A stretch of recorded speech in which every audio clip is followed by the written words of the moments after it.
Sebuah video baru saja beredar di aplikasi perpesanan Telegram pada Kamis 15 Februari 2024 dan ramai menjadi perbincangan di kalangan warganet. Pasalnya, video tersebut menampilkan momen pasukan artileri dari Brigade Slavia ke-1 Rusia sedang memburu drone milik militer Ukraina. Berdasarkan keterangan dalam unggahan, awak howitzer self-propelled 2S1 Govsdika Brigade Slavia ke-1 dari Korps Angkatan Darat Donetsk ke-1 terus-menerus menargetkan posisi, lokasi penempatan personel, dan area di mana peralatan angkatan bersenjata terkonsentrasi. Di sisi lain, untuk melindungi unit penyerangan Rusia yang berada di medan pertempuran, mereka memburu operator drone Ukraina. Selain itu, awak artileri Rusia memberikan perhatian khusus untuk menyamarkan senjata mereka, karena mereka sendiri merupakan target yang menarik bagi drone FPV Ukraina. Namun tidak disebutkan di mana lokasi pertempuran tersebut berlangsung. Hingga video ini beredar, beragam komentar dituliskan warganet.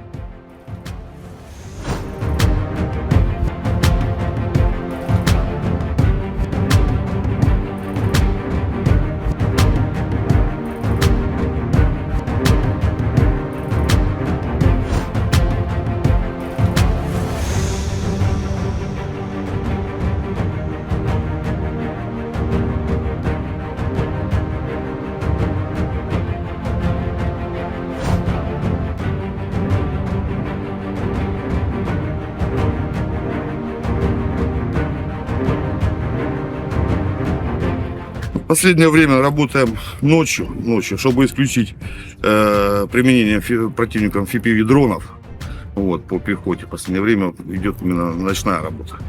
То есть, а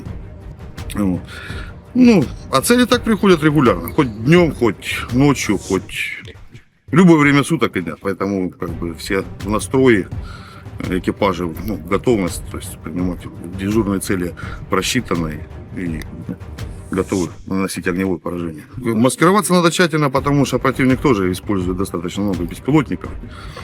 Соответственно, маскировка — это жизнь. Других вариантов нету. И, соответственно, движение, перемещение сразу. Отстрелялись, по возможности, все вперед уходить.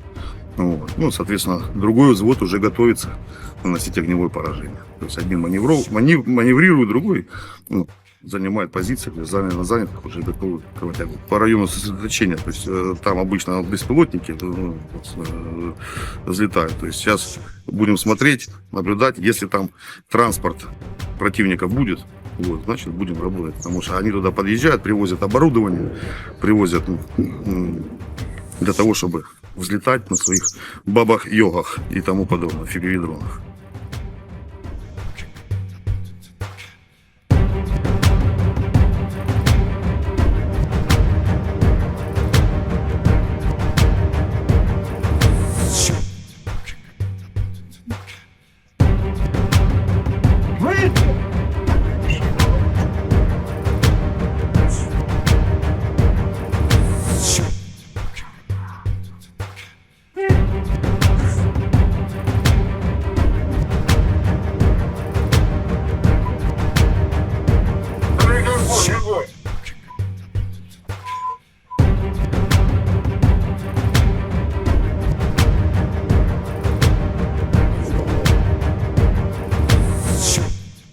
Download Tribun X sekarang, menghadirkan lokal menjadi Indonesia.